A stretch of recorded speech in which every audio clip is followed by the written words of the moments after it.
Olá, boa noite a todos. Quarta-feira, dia 29 de abril. Veja agora os destaques de hoje aqui no Segunda Edição. Polêmica na Serra. Pais de alunos fazem abaixo-assinado. Eles querem decidir quando os filhos vão retornar para a sala de aula. Governo anuncia amanhã data de reinício do ano letivo. O desafio por trás dos números oficiais. Apesar de termos quase 1.400 infectados no estado, pesquisadores acreditam que o número real de contaminados ultrapassa 15 mil pessoas. Vitória e comemoração em família. Irmãos recebem alta de hospital depois da luta contra o coronavírus. Idosos ficaram lado a lado na UTI. E foi uma luta, mas vencemos. O SBT Rio Grande, Segunda Edição, começa agora. E eu te convido, vem com a gente.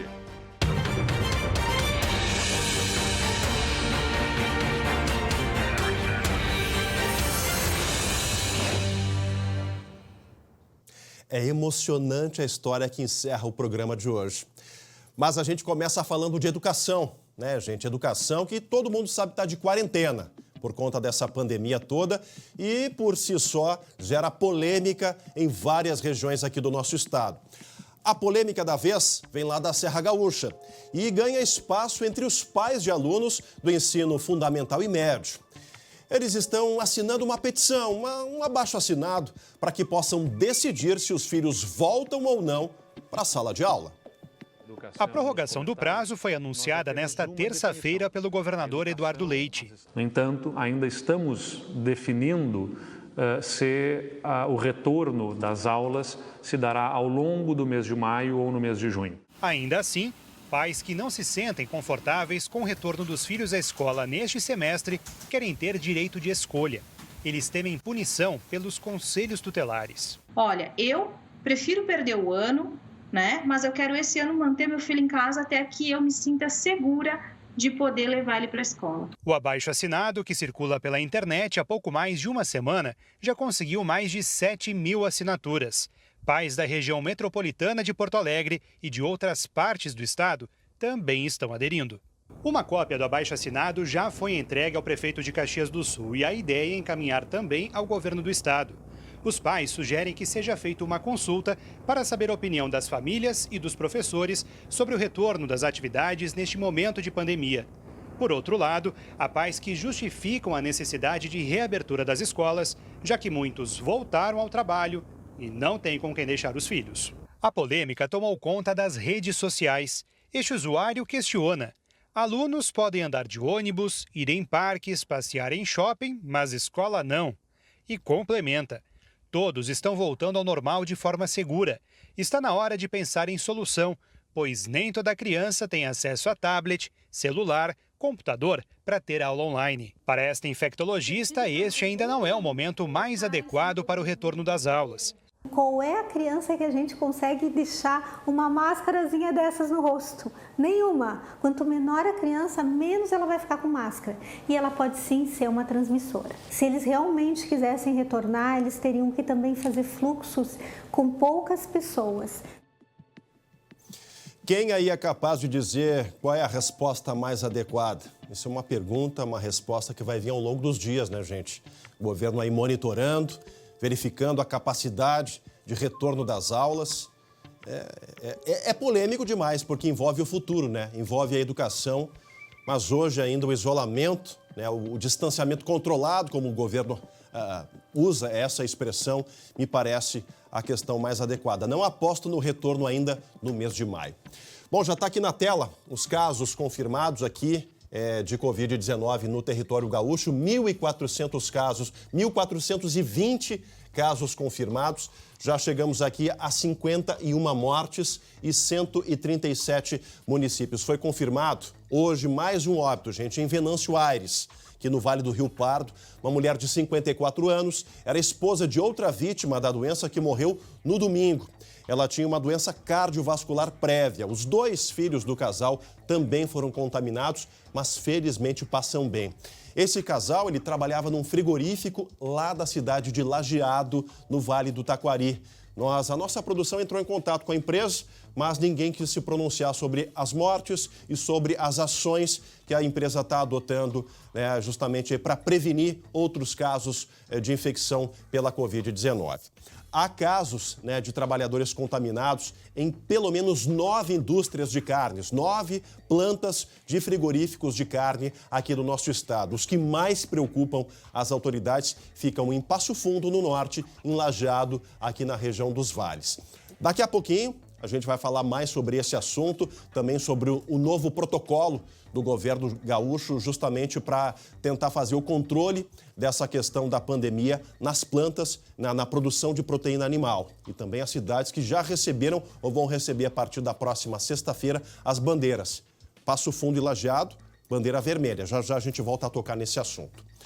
Agora eu quero a sua atenção para essa cena, uma cena que nos revolta, a cena de pânico na fronteira, a imagem impressionante, depois de ser estrangulada. Essa mulher, essa vítima, foi salva pela coragem de uma moradora. Tá aí o homem, ó, deu um mata-leão, isso aí foi bem no centro de Alegrete, gente. Deu um mata-leão na vítima e ele está tentando roubar a bolsa dela, justamente quando, aí ó, uma mulher corajosa abre a porta, percebe os gritos aí de socorro da vítima, abre a porta e sai com um guarda-chuva. Olha só, gente, 7h30 da manhã de sábado, essa vítima, né, a nossa produção apurou, estava indo trabalhar, gente, porque tem que ganhar vida, né, tem que ir à luta. Infelizmente, não dá para todo mundo ficar no isolamento, no controle dessa pandemia. Algumas pessoas precisam, sim, ir à luta, e era o caso dessa senhora, lá na cidade de Alegrete. E aí foi surpreendido, olha só, olha a agressividade. Ele dá um mata-leão, ela se debate, tenta se desvencilhar, tá ali, ó, a gente percebe que ela começa a falar, pedir socorro, quase desmaia ali, tamanha força que ele imprime ali nos braços, né? E aí, a ajudante, né? A corajosa vizinha ali sai com um guarda-chuva, xingando para tudo que é lado esse bandido. A polícia já sabe quem é. A polícia já está no encalço dele, já sabe quem é, já foi reconhecido por essas imagens e tudo indica vai ser responsabilizado por essa tentativa de roubo. Olha a violência, olha a violência. A vítima, a senhora quase desmaia ali, né? Quase desmaia, quase falta ar para que ela consiga pedir socorro. Sábado, está ali o relógio no alto do vídeo, 7h29 do último sábado, gente. Sábado, para muitos, é um dia de descanso. Para essa senhora que estava indo ganhar a vida, foi um dia, não ficou ferida, não teve nada roubado, mas fica aquele trauma, fica o medo, isso com certeza. Olha, tem ação da Brigada Militar agora. Vocês já perceberam quantas vezes nessa semana já houve aí o baque, a apreensão de drogas aqui no nosso estado? Dessa vez é da Brigada. A Brigada apreendeu 1 tonelada de maconha e também fuzis, armas de guerra, além de 5 traficantes que foram presos. Esses policiais descobriram que um grupo iria transportar esse carregamento de droga na região e aí perseguiram o carro até uma casa na cidade de Sapucaia do Sul. Maconha foi apreendida dentro da casa e no veículo os policiais encontraram 1,5 kg de cocaína. Com essa prisão, os agentes descobriram um outro ponto, uma outra boca de fumo na cidade de Eldorado do Sul e lá encontraram 4 fuzis e uma espingarda calibre 12. É a Polícia Rodoviária Federal, é a Polícia Civil, é a Brigada Militar, as forças de segurança todas aí engajadas para combater esse que, com certeza, depois da Covid-19, é o principal mal que assola a nossa sociedade. A violência, a questão do tráfico de drogas. Todos de parabéns. Esses aí não fogem à luta. Esses aí não se mexam para o desafio que é combater a criminalidade. Bom, deixa eu seguir com o programa aqui. Agora a gente vai acionar o Glauco Pazza, né? Glauco Pazza está em casa, Glauco Pazza está, né? Glauco Pazza está em casa, já está aqui. Olha, Glauco. O assunto contigo é um assunto positivo. Que bom que é um assunto positivo, Glauco. Da parceria inédita de 3 grandes grupos empresariais gaúchos, vai nascer um novo hospital. E tudo indica em tempo recorde, Glauco Pazza. Boa noite. Boa noite, Mário. Boa noite a todos. Como é bom falar de assuntos como este. Afinal de contas, em época de pandemia, a saúde resume-se, né, a números de casos positivos, óbitos, infelizmente, falta de UTIs, respiradores, mas não. Aí é uma notícia realmente muito positiva. A ideia é que o novo hospital, Chemani, esteja funcionando no começo de junho, ou seja, daqui a pouco mais de um mês, tempo recorde realmente. Vão ser 62 leitos de média complexidade numa área anexa ao Hospital Independência, no bairro Jardim Carvalho. Olha só, os grupos Zafari, Gerdau e Ipiranga vão doar mais de 10 milhões de reais para as obras. E o Hospital Moinhos de Vento entra com equipamentos e remédios. A administração fica por conta da Sociedade Divina Providência e é uma bela notícia, sem dúvida nenhuma. Eu reforço, porque nesse momento se fala tanto em pandemia, em falta de leitos, né?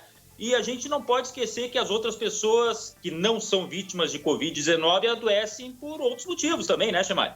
Então, a rede hospitalar, que bom, está sendo reforçada com a iniciativa privada em Porto Alegre, que a gente sabe recebe gente de todo o estado, né, Chamari? Iniciativas muito bem-vindas. Vamos repetir, Grupo Zafari, Gerdau e Grupo Ipiranga, né, Glauco? Os três grupos empresariais aí se uniram ao Hospital Moinhos de Vento. Mais de 10 milhões. Tá certo. Glauco Paza, por falar em pandemia, o assunto geralmente é esse, né? Segue a Via Crucis de uma história não tão feliz quanto essa que a gente noticiou agora, que é a questão do pessoal indo atrás do auxílio emergencial. As filas, elas se multiplicam, Glauco Paza, e o governo tem explicação nova, algum indicativo de que o programa vai funcionar na prática, Glauco? É difícil. Essa é a legítima questão que a gente aborda de vez em quando, a boa e a má notícia. A boa é que o governo assinou com esses R$600, que pode chegar a 1.200, só que a má é que muita gente não consegue ter acesso, né, Chamari? A gente tem visto muitas filas nas agências da Caixa, tanto aqui no estado, Brasil afora, né? Em vários locais realmente, e gente que não consegue sacar o dinheiro. Olha só, o Ministério Público Federal está cobrando do governo um cronograma oficial da destinação dos recursos, porque justamente muita gente está reclamando que já entrou no aplicativo, já entrou no site, conseguiu a liberação, mas o dinheiro não aparece. Ou sequer consegue no aplicativo entrar e fazer a sua candidatura, digamos assim, né? Olha só, para resumir, quem se inscreveu no aplicativo ou site, amanhã está previsto o pagamento para nascidos de outubro a dezembro, assim como beneficiários da Bolsa Família com número de integração social de final 0. Para quem optou receber em dinheiro, a poupança digital tem amanhã também a possibilidade de ir até uma agência e sacar o dinheiro. Só que é o seguinte, sexta é feriado, não funciona. Sábado, as agências da Caixa, algumas, 26 em todo o estado, abrem para serviços essenciais. Seguro-desemprego, FGTS, mas não contem com isso, infelizmente, para sacar os R$600, a menos que você já tenha encaminhado tudo, Chamar. Tá certo, Glauco Paza. Obrigado pelas informações. Bom descanso para ti. Até amanhã. Tomara que dê tudo certo para essas famílias que precisam tanto desses R$600. Essa notícia tem relação. Para você estar com sufoco aí para fechar as contas, uma dica, uma boa notícia vem da Justiça do Trabalho. Uma enfermeira aqui da capital gaúcha conseguiu o direito de sacar parte do FGTS, do Fundo de Garantia, durante a pandemia e, mesmo assim, manter a carteira assinada. Esta enfermeira conseguiu liminar na justiça para usar parte do FGTS nas contas do dia a dia. Várias pessoas nessa época de pandemia acabamos perdendo uma parte da renda, porque o pessoal da enfermagem, além do emprego, normalmente tem um trabalho extra que faz. E eu também faço na parte da tarde, que é uma complementação muito importante na minha renda. Então, com a pandemia ficou muito difícil. A lei do Fundo de Garantia prevê saque em cenários já bem conhecidos, como demissão sem justa causa e aposentadoria. Uma medida provisória assinada pelo presidente Jair Bolsonaro esse mês permite a todo trabalhador o saque de até R$ 1.045 da conta do Fundo de Garantia a partir de junho. Além disso, um decreto de 2004 já garantia acesso ao dinheiro em caso de calamidade pública. Foi nesse inciso que eu embasei o pedido da minha cliente para a liberação do fundo de garantia dela, tá? Além da necessidade financeira dela neste momento de pandemia. A Constituição Federal prevê que o fundo de garantia é um direito dos trabalhadores, né? Nada mais justo que nesse momento delicado que estamos vivendo, que seja liberado, né, para os trabalhadores esse valor, né? Porque senão os trabalhadores vão ter que pegar empréstimo bancário, se endividando, né? Se eles podem, né, utilizar esse valor que é fruto do próprio trabalho, né? Caminho já foi dado por esse advogado, né, gente? Olha, apesar desse cenário complicado na nossa economia, há vagas de emprego abertas. Se você está em busca de uma nova chance no mercado, atenção, papel e caneta na mão e confira agora. Segue aberto até amanhã o processo de seleção para motorista de guincho leve na concessionária CCR Viasul. São 3 vagas para Gravataí e região e outras 4 para Nova Santa Rita, Paverama, Pouso Novo e Soledade. Os interessados devem ter ensino fundamental completo, CNH categoria D ou E, disponibilidade de horário e experiência como motorista será um diferencial. Para concorrer, é preciso acessar o site www.ccrviasul.com.br, clicar no menu Trabalhe Conosco e efetuar o cadastro. Amanhã, novas dicas de emprego aqui no Segunda Edição. Olha, pessoal, agora o assunto é também preocupante. É o resultado de uma pesquisa. 15 mil pessoas já teriam sido infectadas com o coronavírus aqui no Rio Grande do Sul, de acordo com a segunda etapa da pesquisa coordenada pela Universidade Federal de Pelotas, a UFPEL. O estudo estima que 1 em cada 769 gaúchos possuem o vírus. Portanto, o número chega a ser 12 vezes maior do que o notificado às autoridades. Aumentou também o número estimado de casos no estado. Na primeira pesquisa, a gente estimava 5 mil casos espalhados pelo Rio Grande do Sul. Nessa segunda fase, a gente estima 15 mil casos espalhados pelo estado do Rio Grande do Sul. Levando em conta o número de infectados, a taxa de letalidade é considerada baixa. 3 óbitos para cada 1.000 pessoas, o que equivale a 0,3%. A gente já pode afirmar que aquelas taxas de letalidade que vinham sendo divulgadas ao redor de 10% ou ao redor de 4%, elas são irreais. Certamente que a letalidade pela Covid-19 é abaixo de 1%, na nossa estimativa hoje é 0,3%. 500 pessoas das 9 cidades participaram da segunda fase do teste. Todas elas também responderam um questionário em que foi possível observar a adesão ao distanciamento social. E 3 municípios chamam a atenção. E as 3 cidades com resultado mais alto são Ijuí, Passo Fundo e Santa Cruz do Sul. Essas são as 3 cidades em que 1/3 da população relatou na nossa pesquisa esse final de semana que tem saído de casa todos os dias. Então, ainda há bastante adesão, observando. Isso tem sido muito a razão do sucesso do estado do Rio Grande do Sul, na média nacional abaixo, né, do número de casos dos outros estados. A partir de agora, o governo estadual vai elaborar medidas específicas para cada região. E olha, pessoal, amanhã às 2h da tarde tem mais uma live do governador Eduardo Leite explicando, detalhando esse novo modelo de distanciamento controlado que passa a valer a partir da sexta-feira, no dia 1º de maio. Já aqui no Segunda Edição, a história de um Cusco corajoso. Ele fez uma viagem bem arriscada lá no sul do estado. Já você vai saber o que aconteceu com esse cachorrinho aí também, gente. Uma reportagem emocionante. A vitória de 2 irmãos na volta para casa. Eles venceram a Covid-19. A gente volta já. Voltamos ao vivo com Segunda Edição para todo o nosso estado. Olha, tu aí, já imaginou viajar de trem pendurado num saco de batatas? Sacudindo 150 quilômetros? Foi isso que aconteceu com um cãozinho Galdério, aqui do nosso estado. Foi resgatado quando chegou a Pelotas, na Zona Sul. Só que essa história de abandono, que começou lá em Bagé, na campanha, ainda espera por um final feliz. Quem vê o Babu assim, não imagina o que ele passou há pouco tempo. O cachorro foi abandonado em Bagé e pendurado em um vagão de trem, só com a cabeça de fora de uma sacola. Uma senhora avistou o trem em movimento com o Babu dentro do saco plástico. Foi então que essa senhora fez uma denúncia online e nós vimos essa denúncia online. A partir daí a gente foi na estação férrea, onde começou uma busca incansável atrás do Babu. A sacola vermelha chamou a atenção quando o trem passou por Capão do Leão, mas o resgate só foi acontecer em Pelotas, ou seja, Mais de 150 quilômetros de viagem forçada, até que funcionários da empresa de logística e também seguranças da estação fizessem o salvamento do cãozinho.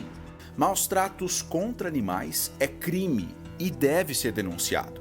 A Liliane está cuidando do Babu, mas o cachorro aguarda por uma nova casa. Se alguém tem interesse em adotar o Babu, entre em contato por telefone conosco, porque ele merece um lar cheio de amor e carinho, para que ele tenha uma vida longa e feliz.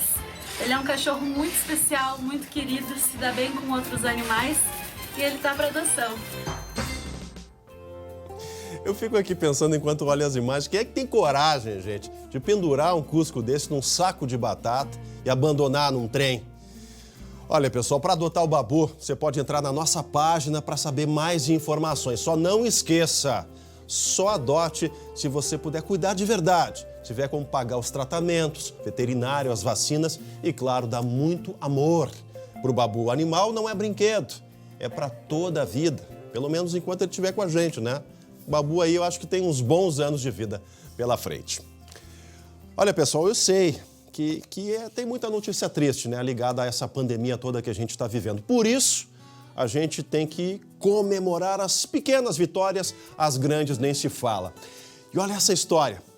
2 irmãos bem vividos, já com bastante experiência, como eu costumo dizer, receberam alta hoje, depois de dias e dias lutando contra a Covid-19. Uma vitória em família emocionante. Acompanhe. Sob aplausos, começou uma nova vida para os irmãos Lila e Elda Petersen Dias da Costa e Dário Carlos Petersen, de 88 e 72 anos. E foi uma luta, mas vencemos. E vamos continuar vencendo. Os irmãos que moram em Porto Alegre ficaram mais de 20 dias internados no pavilhão Pereira Filho da Santa Casa de Misericórdia, parte deste período em uma UTI. A contaminação aconteceu durante uma passagem por São Paulo. Acompanhar toda a evolução clínica desses 2 pacientes, né, que são pacientes de risco clínico para contaminação, né, do Covid, representa para a gente que a gente conseguiu prestar uma assistência de enfermagem, assistência médica e fisioterapêutica de eficiência, né? E a partir de agora, eles fazem parte das estatísticas positivas dos curados da Covid-19. E assim como chegaram ao hospital, estão indo embora, juntos. Só posso dizer, grata, meu Deus, gratidão para todos vocês e que Deus proteja toda a família de vocês. Que coisa mais querida, né, gente? Olha, com essa energia, com essa alegria toda, uma ótima noite de quarta-feira e amanhã a gente está de volta.